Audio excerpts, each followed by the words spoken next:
നമസ്കാരം സുഹൃത്തുക്കളെ, tips and ട്രിക്സിലേക്ക് ഏവർക്കും സ്വാഗതം.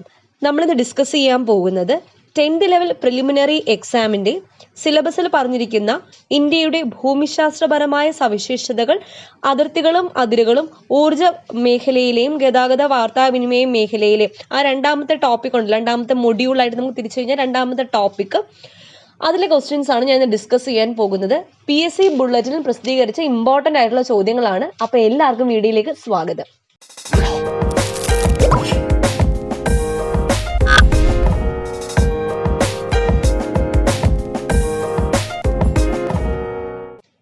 ആദ്യത്തെ ചോദ്യം, ഏതിൻ്റെ പോഷക നദിയാണ് മഞ്ചിര? മഞ്ചിര എന്ന നദി ഏത് നദിയുടെ പോഷക നദിയാണ്? ഗോദാവരി. ഗോദാവരിയുടെ പോഷക നദിയാണ് മഞ്ചിര.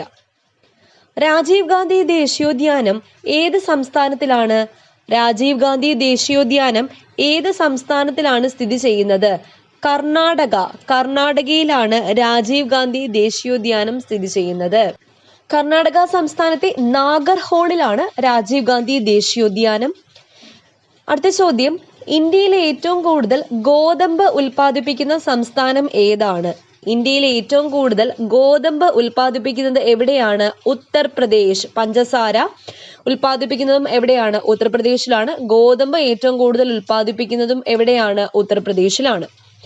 സുഖവാസ കേന്ദ്രമായ മഹാബലേശ്വർ ഏത് സംസ്ഥാനത്തിലാണ്?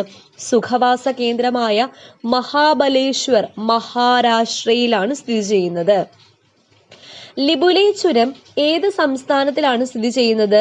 ലിബുലെ, ഉത്തരാഖണ്ഡ്. ഉത്തരാഖണ്ഡിനാണ് ലിബുലെ ചുരം സ്ഥിതി ചെയ്യുന്നത്. Central reserve police force CRPF, central reserve police force രൂപം കൊണ്ട വർഷം എന്നാണ് CRPF രൂപം കൊണ്ടത്? 1939. ഇന്ത്യയുടെ പ്രഥമ ദേശീയ സുരക്ഷാ ഉപദേഷ്ടാവ് ആരായിരുന്നു?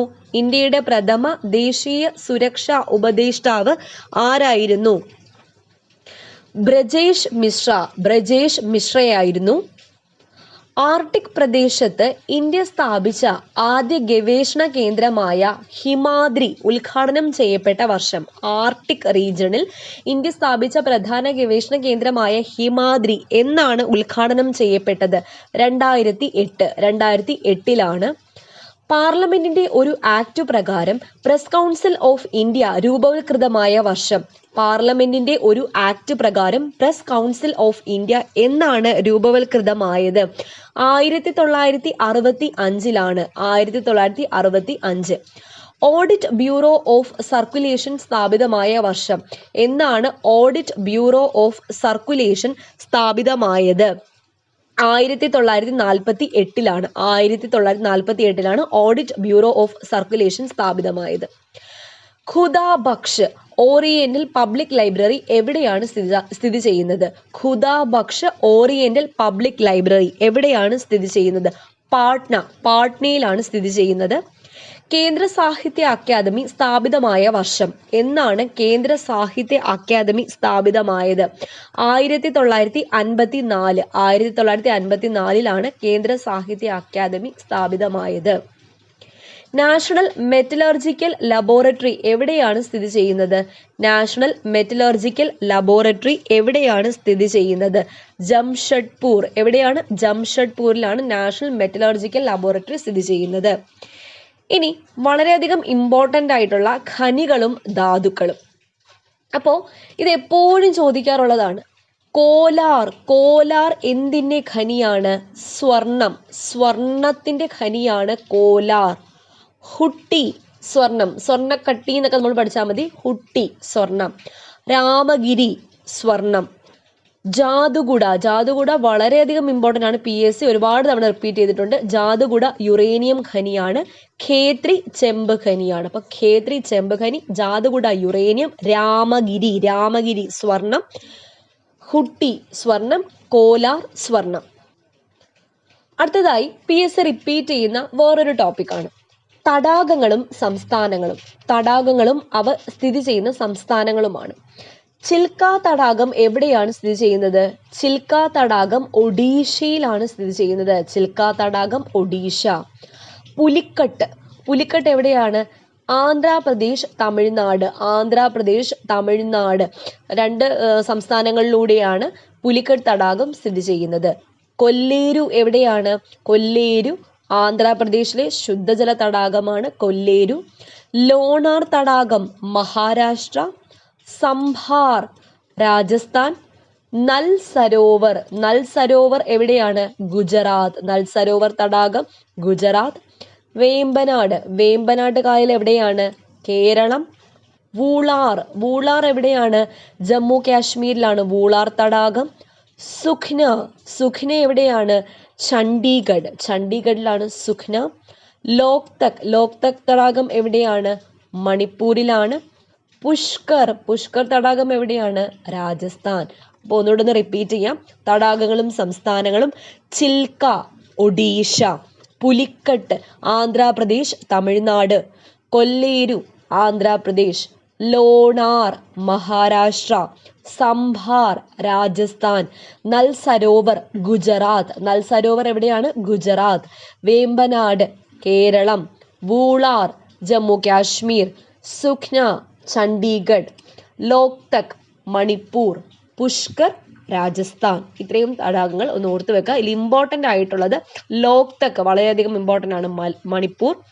വൂളാർ ഇമ്പോർട്ടൻ്റ് ആണ്, ജമ്മു കാശ്മീർ. സംഭാർ രാജസ്ഥാൻ ഇമ്പോർട്ടൻ്റ് ആണ്. ലോണാർ മഹാരാഷ്ട്ര ഇമ്പോർട്ടൻ്റ് ആണ്. ചിൽക്ക ഒഡീഷ. അത് ഇത്രയും വളരെയധികം ഇമ്പോർട്ടൻ്റ് ആണ്.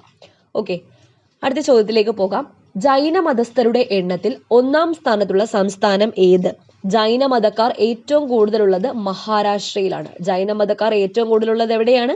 മഹാരാഷ്ട്ര. തുമ്പ ഇക്വറ്റോറിയൽ റോക്കറ്റ് ലോഞ്ചിങ് സ്റ്റേഷനിൽ നിന്നും വിക്ഷേപിച്ച ആദ്യ റോക്കറ്റ് ഏത്? അപ്പോൾ തുമ്പ റോക്കറ്റ് ലോഞ്ചിങ് സ്റ്റേഷനിൽ നിന്നും വിക്ഷേപിച്ച ആദ്യ റോക്കറ്റ് ഏതാണ്? Nike Apache. ഇത് PSC ഒരുപാട് പ്രാവശ്യം റിപ്പീറ്റ് ചെയ്തിട്ടുള്ള ചോദ്യമാണ്. നൈക് അപ്പാച്ചെ എന്ന റോക്കറ്റാണ് തുമ്പയിൽ നിന്നും ആദ്യമായിട്ട് വിക്ഷേപിച്ചത്. ISROയുടെ വാണിജ്യ വിഭാഗമായ ആൻഡ്രിക്സ് കോർപ്പറേഷൻ സ്ഥാപിക്കപ്പെട്ട വർഷം. ISROയുടെ വാണിജ്യ വിഭാഗമായ ആൻഡ്രിക്സ് കോർപ്പറേഷൻ എന്നാണ് സ്ഥാപിതമായത്? എന്നാണ്? 1992-ലാണ്. 1992. ഇന്ത്യൻ അറ്റോമിക് എനർജി കമ്മീഷന്റെ 2ാമത്തെ ചെയർമാൻ ആരാണ്? ഇന്ത്യൻ അറ്റോമിക് എനർജി കമ്മീഷന്റെ 2ാമത്തെ ചെയർമാനാണ് വിക്രം സാരാഭായി. ആരാണ്? വിക്രം സാരാഭായി ആണ്. ഏത് വർഷമാണ് യൂണിവേഴ്സിറ്റി ഗ്രാന്റ്സ് കമ്മീഷന് സ്റ്റാറ്റ്യൂട്ടറി പദവി ലഭിച്ചത്? അപ്പോൾ UGC യൂണിവേഴ്സിറ്റി ഗ്രാന്റ്സ് കമ്മീഷന് സ്റ്റാറ്റ്യൂട്ടറി പദവി ലഭിച്ചത് ഏത് വർഷമാണ്? 1956. 1956ലാണ്. അടുത്ത ചോദ്യം: പ്രൈം മിനിസ്റ്റേഴ്സ് സെക്രട്ടേറിയറ്റിനെ പ്രൈം മിനിസ്റ്റേഴ്സ് ഓഫീസ് എന്ന് പുനർനാമകരണം ചെയ്തത് ഏത് പ്രധാനമന്ത്രിയുടെ കാലത്താണ്? പ്രൈം മിനിസ്റ്റേഴ്സ് സെക്രട്ടേറിയറ്റിനെ പ്രൈം മിനിസ്റ്റേഴ്സ് ഓഫീസ് എന്ന് പുനർനാമകരണം ചെയ്തത് ഏത് പ്രധാനമന്ത്രിയുടെ കാലത്താണ്? മൊറാർജി ദേശായിയുടെ കാലത്താണ്. ഇന്ത്യയിൽ മനുഷ്യാവകാശ നിയമം നിലവിൽ വന്ന തീയതി? ഇന്ത്യയിൽ മനുഷ്യാവകാശ നിയമം എന്നാണ് നിലവിൽ വന്നത്? 1993 സെപ്റ്റംബർ 28-നാണ് നിയമം. പ്രത്യേകം ശ്രദ്ധിക്കുക, മനുഷ്യാവകാശ നിയമം നിലവിൽ വന്നത് 1993 September 28. National commission for scheduled കാസ്റ്റിനെ കുറിച്ച് പ്രതിപാദിക്കുന്ന ഭരണഘടനാ അനുച്ഛേദം ഏത്? നാഷണൽ കമ്മീഷൻ ഫോർ ഷെഡ്യൂൾഡ് കാസ്റ്റിനെ കുറിച്ച് പ്രതിപാദിക്കുന്ന ഭരണഘടനാ അനുച്ഛേദം ഏതാണ്? 338. നാഷണൽ കമ്മീഷൻ ഫോർ ഷെഡ്യൂൾഡ് ട്രൈബ്സിനെ കുറിച്ച് പ്രതിപാദിക്കുന്ന ഭരണഘടനാ അനുച്ഛേദം ഏതാണ്? 338A. 338A ആണ് ഷെഡ്യൂൾഡ് ട്രൈബ്, ഷെഡ്യൂൾഡ് കാസ്റ്റ് 338. ഏത് പദവി വഹിച്ചിരുന്നവരെയാണ് ദേശീയ മനുഷ്യാവകാശ കമ്മീഷന്റെ ചെയർപേഴ്സൺ സ്ഥാനത്തേക്ക് പരിഗണിക്കുന്നത്? ഏത് പദവി വഹിച്ചിരുന്നവരെയാണ്? സുപ്രീം കോടതി ചീഫ് ജസ്റ്റിസ്, റിട്ടയർഡ് സുപ്രീം കോടതി ചീഫ് ജസ്റ്റിസിനെയാണ് ദേശീയ മനുഷ്യാവകാശ കമ്മീഷന്റെ ചെയർപേഴ്സൺ സ്ഥാനത്തേക്ക് പരിഗണിക്കുന്നത്. ഇന്ത്യയിൽ അറ്റോമിക് എനർജി കമ്മീഷൻ പ്രവർത്തിക്കുന്നത് ഏതിന്റെ കീഴിലാണ്? അറ്റോമിക് എനർജി കമ്മീഷൻ പ്രവർത്തിക്കുന്നത് ഏതിന്റെ കീഴിലാണ്? പ്രധാനമന്ത്രിയുടെ ഓഫീസിന്റെ കീഴിലാണ്. പ്രധാനമന്ത്രിയുടെ ഓഫീസിന്റെ കീഴിൽ. ദേശീയ മനുഷ്യാവകാശ കമ്മീഷൻ ചെയർപേഴ്സണെയും അംഗങ്ങളെയും നിയമനത്തിനായി ശുപാർശ ചെയ്യുന്ന സമിതിയുടെ അധ്യക്ഷൻ ആരാണ്? പ്രധാനമന്ത്രി. പ്രധാനമന്ത്രി തന്നെയാണ് മനുഷ്യാവകാശ കമ്മീഷൻ ചെയർപേഴ്സൺ. ദേശീയ മനുഷ്യാവകാശ കമ്മീഷൻ ചെയർപേഴ്സണെയും അംഗങ്ങളെയും നിയമനത്തിനായി ശുപാർശ ചെയ്യുന്ന സമിതിയുടെ അധ്യക്ഷൻ ആര് തന്നെയാണ്? പ്രധാനമന്ത്രി. ഏത് സംസ്ഥാനത്തെ ഗോത്രവിഭാഗമാണ് മുണ്ട? മുണ്ട ഏത് സംസ്ഥാനത്തെ ഗോത്രവിഭാഗമാണ്? ജാർഖണ്ഡ്. ജാർഖണ്ഡിലെ ഗോത്രവിഭാഗമാണ് മുണ്ട.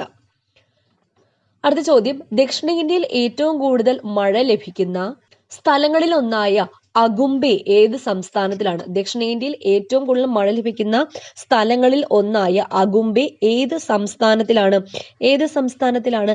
കർണാടകയിലാണ്. Karnataka. National Gallery of Modern Art എവിടെയാണ്? National Gallery of Modern Art എവിടെയാണ് സ്ഥിതി ചെയ്യുന്നത്? ന്യൂഡൽഹി. ന്യൂഡൽഹിയിലാണ് സ്ഥിതി ചെയ്യുന്നത്. ആംഡ് ഫോഴ്സസ് മെഡിക്കൽ കോളേജ് എവിടെയാണ്? ആംഡ് ഫോഴ്സസ് മെഡിക്കൽ കോളേജ് എവിടെയാണ്? പൂനെ. പൂനെയിലാണ് ആംഡ് ഫോഴ്സസ് മെഡിക്കൽ കോളേജ് സ്ഥിതി ചെയ്യുന്നത്. സ്വതന്ത്ര ഇന്ത്യയുടെ രണ്ടാമത്തെ ഫീൽഡ് മാർഷൽ ആരാണ്? സ്വതന്ത്ര ഇന്ത്യയുടെ രണ്ടാമത്തെ ഫീൽഡ് മാർഷൽ ആണ് KM കരിയപ്പ. KM കരിയപ്പയാണ്. ഇന്ത്യയുടെ മൾട്ടി ബാരൽ റോക്കറ്റ് ലോഞ്ചർ. ഇന്ത്യയുടെ മൾട്ടി ബാരൽ റോക്കറ്റ് ലോഞ്ചറിന്റെ പേര് എന്താണ്? പിനാക്ക എന്നതാണ്. INS കദംബ എവിടെയാണ്? INS കദംബ എവിടെയാണ്? കർവാറിലാണ് INS Kadamba. Royal Indian navy സ്ഥാപിതമായ വർഷം എന്നാണ്? റോയൽ ഇന്ത്യൻ നേവി സ്ഥാപിതമായത് 1934 റോയൽ ഇന്ത്യൻ നേവി സ്ഥാപിതമായത്. അടുത്ത ചോദ്യം, ഇന്ത്യ ഓപ്പറേഷൻ മേഘദൂത് നടത്തിയത് എവിടെയാണ്? സിയാച്ചിൻ മഞ്ഞുമലയിലാണ് ഇന്ത്യ ഓപ്പറേഷൻ മേഘദൂത് നടത്തിയത്. എവിടെയാണ്? സിയാച്ചിൻ മഞ്ഞുമല. ഇന്ത്യൻ വ്യോമസേനയുടെ പ്രമാണവാക്യം എന്താണ്? ഇന്ത്യൻ വ്യോമസേനയുടെ നഭാസ്പർശം ദീപ്തം. നഭാസ്പർശം ദീപ്തം എന്നതാണ് ഇന്ത്യൻ വ്യോമസേനയുടെ പ്രമാണവാക്യം. അസം റൈഫിൾസിന്റെ ആസ്ഥാനം എവിടെയാണ്? അസം റൈഫിൾസിന്റെ ആസ്ഥാനം എവിടെയാണ് സ്ഥിതി ചെയ്യുന്നത്? ഷില്ലോങ്ങിലാണ് അസം റൈഫിൾസിന്റെ ആസ്ഥാനം സ്ഥിതി ചെയ്യുന്നത്. റെയിൽവേ പ്രൊട്ടക്ഷൻ ഫോഴ്സ് രൂപീകൃതമായ വർഷം? റെയിൽവേ പ്രൊട്ടക്ഷൻ ഫോഴ്സ് RPF എന്നാണ് രൂപീകൃതമായത്? 1957 RPF രൂപീകൃതമായത്. താഴെ കൊടുത്തിരിക്കുന്നവയിൽ ഏതാണ് ഒടുവിൽ ഇന്ത്യൻ യൂണിയന്റെ ഭാഗമായത്? ഏറ്റവും ഒടുവിൽ ഇന്ത്യൻ യൂണിയന്റെ ഭാഗമായത് ഏതാണ്? ഉത്തരം സിക്കിമാണ്. സിക്കിമാണ് ഇന്ത്യൻ യൂണിയന്റെ ഭാഗമായത് ഒടുവിൽ. ഇന്ത്യ രണ്ടാമത് ആണവ പരീക്ഷണം നടത്തിയ വർഷം? ഇന്ത്യ രണ്ടാമത് ആണവ പരീക്ഷണം നടത്തിയത് എന്നാണ്? 1998 ഇന്ത്യ രണ്ടാമത് ആണവ പരീക്ഷണം നടത്തിയത്. ഇന്ത്യയുടെ രണ്ടാമത്തെ ന്യൂക്ലിയർ റിയാക്ടറിന്റെ പേര്? ഇന്ത്യയുടെ രണ്ടാമത്തെ ന്യൂക്ലിയർ റിയാക്ടറിന്റെ പേര് എന്താണ്? സൈറസ് എന്നതാണ് ഇന്ത്യയുടെ രണ്ടാമത്തെ ന്യൂക്ലിയർ റിയാക്ടർ. ഇനി വളരെയധികം ഇമ്പോർട്ടൻ്റ് ആയിട്ടുള്ള ടോപ്പിക്കാണ് നദികളും പതനവും. എല്ലാവർക്കും അറിയായിരിക്കും, എന്നാലും നമുക്കൊന്ന് റിവൈസ് ചെയ്തിട്ട് പോവാം, അറിയാതെ ഒരുപാട് പേര് കാണുമല്ലോ. അപ്പൊ നദികളും പതനവും. അപ്പൊ നമ്മുടെ ഉപദ്വീപീയ നദികളും ഹിമാലയൻ നദികളും രണ്ടും കൊടുത്തിട്ടുണ്ട്. എവിടെയാണ് പതിക്കുന്നത്? ഗോദാവരി എവിടെയാണ്? ബംഗാൾ ഉൾക്കടലിലാണ് പതിക്കുന്നത്. ഗോദാവരി ഒരു ഉപദ്വീപീയ നദിയാണ്. അപ്പൊ ഉപദ്വീപീയ നദികൾ ഏതൊക്കെയാണ്? മഹാനദി, കൃഷ്ണ, കാവേരി, ഗോദാവരി, നർമ്മദ, താപ്തി. 6 നദികളാണ് ഉപദ്വീപീയ നദികൾ.